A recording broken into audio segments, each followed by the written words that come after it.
ನಾನೇ ಪ್ರತಿನಿಧಿಯಿಂದ ಉದ್ಘಾಟನೆಯನ್ನು ಮಾಡ್ತೇನೆ, ನನಗೆ ಅವಕಾಶವನ್ನು ಕೊಡಿ ಅಂತ ವಾಗ್ವಾದಕ್ಕೆ ಈ ದೇವರಾಜ ಅರಸು ಒಂದು ಸಂಸ್ಕೃತಿ ಮೈಸೂರಿನ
ಹೆಲಿಕಾಪ್ಟರ್ ಮುಖ್ಯಮಂತ್ರಿ ಇವತ್ತೇ ಮಾಡೋದು ಅಲ್ಲೇ ಸ್ಟೇಜ್ ಹಾಕ್ಬೇಕಾ ಏನು ಒಂದು ನಿಮ್ಮ ಅವರು ಒಂದು ಸ್ಪಷ್ಟವಾದ ದಿನಾಂಕದ ಘೋಷಣೆ ಮಾಡಲಿ, ಸ್ಪಷ್ಟತೆ ಇರಲಿ, ಪ್ರಾಮಾಣಿಕತೆ ಇರಲಿ ಇದಂತ ಹೇಳಿ ಈಗಲೊಟ್ಟು ನಾಮಕರಣಕ್ಕೆ ಬರ್ತಾವ್ರೆ.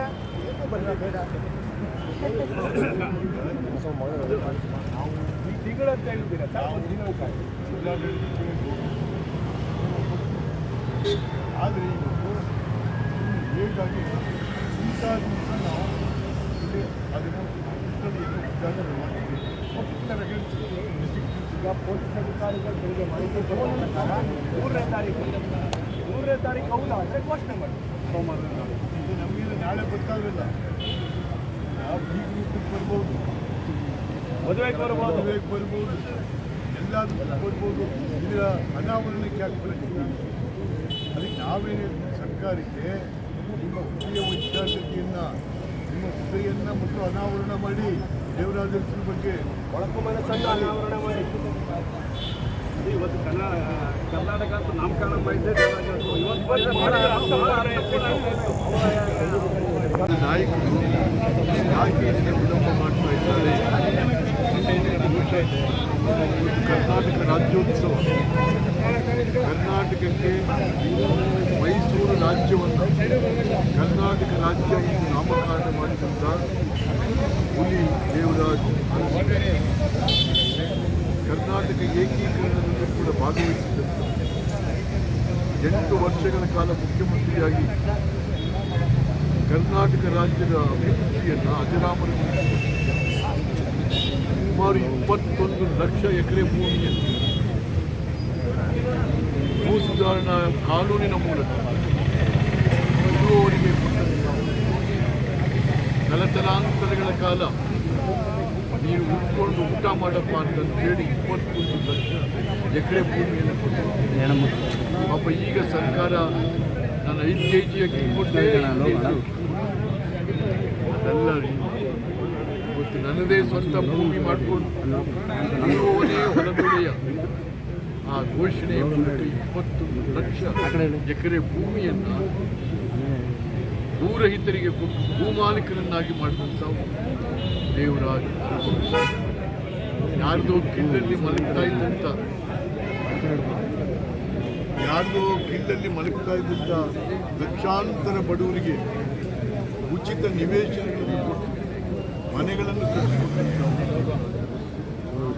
ರೈತರಿಗೆ ಸಾವಿರಾರು ಎಕರೆ ಭೂಮಿ ಜನರಿಗೆ ನೀರನ್ನು ಕೊಟ್ಟಂಥವ್ರು. ಅದ್ರ ಜೊತೆಗೆ ಆವನೂರು ಕಮಿಷನ್ ರಿಪೋರ್ಟ್, ಇವತ್ತು ಒಂದು ಕಮಿಷನ್ ರಿಪೋರ್ಟ್ ಈಚೆ ಬರೋಕ್ಕಾಗಿಲ್ಲ. ಯಾವುದಾದ್ರೂ ರಿಪೋರ್ಟ್ ವರದಿ, ಹಿಂದುಳಿದ ವರ್ಗದ ವರದಿ ಈ ರಾಜ್ಯದಲ್ಲಿ ಅದು ಜಾರಿಯಾಗಿದ್ದರೆ ಅದು ದೇವರಾಜರಿಂದ ಮಾತ್ರ. ಯಾವ ವರದಿಗಳು ಕೂಡ ಬಂದ ವರದಿಗಳೆಲ್ಲ ಮುಚ್ಚಿಟ್ಟರೆ ಹೋಗ್ತಿರ್ತಾರೆ. ಹಾಗಾಗಿ ಇವತ್ತು ಆವನೂರು ಕಮಿಷನ್ ರಿಪೋರ್ಟಿಂದ ಭಾಳಷ್ಟು ಜನ ಬಡವರು ಹಿಂದುಳಿದವ್ರ ಮನೆಯಲ್ಲಿ ಇವತ್ತು ನಮ್ಮಲ್ಲೇನಾದರೂ ನಮ್ಮ ಮಕ್ಕಳು ಯಾರಾದರೂ AC-ನೋ DC-ನೋ ತಹಶೀಲ್ದಾರ್, ನಮ್ಮ ಭಾವ, ನಮ್ಮ ಮನೆ ಅಳಿಯ ಯಾರಾದರೂ AC-ನೋ DC-ನೋ ಆಗಿದ್ದರೆ ಅದು ದೇವರಾಜರಿಂದ ಆ ಒಂದು ವರದಿಯ ಮೂಲಕ ಆಗ್ತದೆ. ಹಾಗಾಗಿ ಇಡೀ ಭಾರತದಲ್ಲಿ ಅತ್ಯಂತ ಸಮಾನತೆಯ ಸಮಾಜವನ್ನು ಸೃಷ್ಟಿ ಮಾಡಿದಂಥ ಕರ್ನಾಟಕದ ದೇವರಾಜ ಅರಸು ಅಜರಾಮ್. ನಮ್ಮ ಮೈಸೂರು ಮಹಾರಾಜರು ಅದೇ ರೀತಿಯಲ್ಲಿ ಏನೇನು ಬಿಟ್ಟೋದ್ರು ಅದೆಲ್ಲವನ್ನು ಮುಂದುವರಿಸಿಕೊಂಡು ಮಾನ್ಯ ದೇವರಾಜ ಅರಸರು.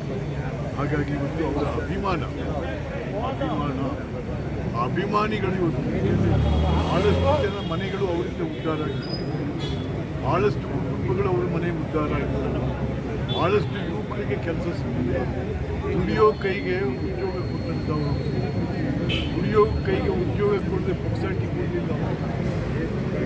ಇವತ್ತು ಓಲ್ಡ್ ಏಜ್ ಪೆನ್ಷನ್ 65 ವರ್ಷ ಆಗಿರಬೇಕು, ಲಕ್ಷಾಂತರ ಓಲ್ಡ್ ಏಜ್ ಪೆನ್ಷನ್ ಮತ್ತು ಅಂಗವಿಕಲರಿಗೆ ಮತ್ತು ವಿಧವೆಯರಿಗೆ ಈ ರೀತಿ ಹಲವಾರು ಯೋಜನೆಗಳನ್ನು ಸಾಮಾಜಿಕ ನ್ಯಾಯದ ಪರಿಕಲ್ಪನೆಯ ಅಡಿಯಲ್ಲಿ ಅರಸರು ಅನುಷ್ಠಾನಕ್ಕೆ ತಂದಂತಹ ಅಜರಾಮರ.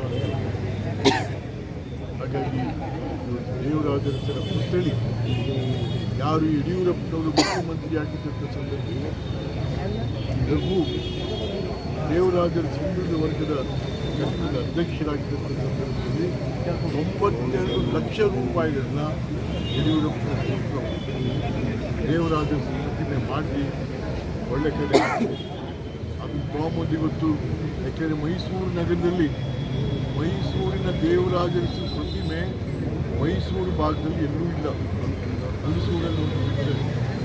ಹಾಗಾಗಿ ಇವತ್ತು ಮೈಸೂರು ನಗರದಲ್ಲಿ ಜಿಲ್ಲಾಧಿಕಾರಿಗಳ ಕಚೇರಿ ಮುಂದೆ ತರಬೇಕು ಅಂತ ಹೇಳಿ ಅದಾಗಿದೆ, ಅದನ್ನು ನಿಲ್ಲಿಸಿದ್ದೀವಿ.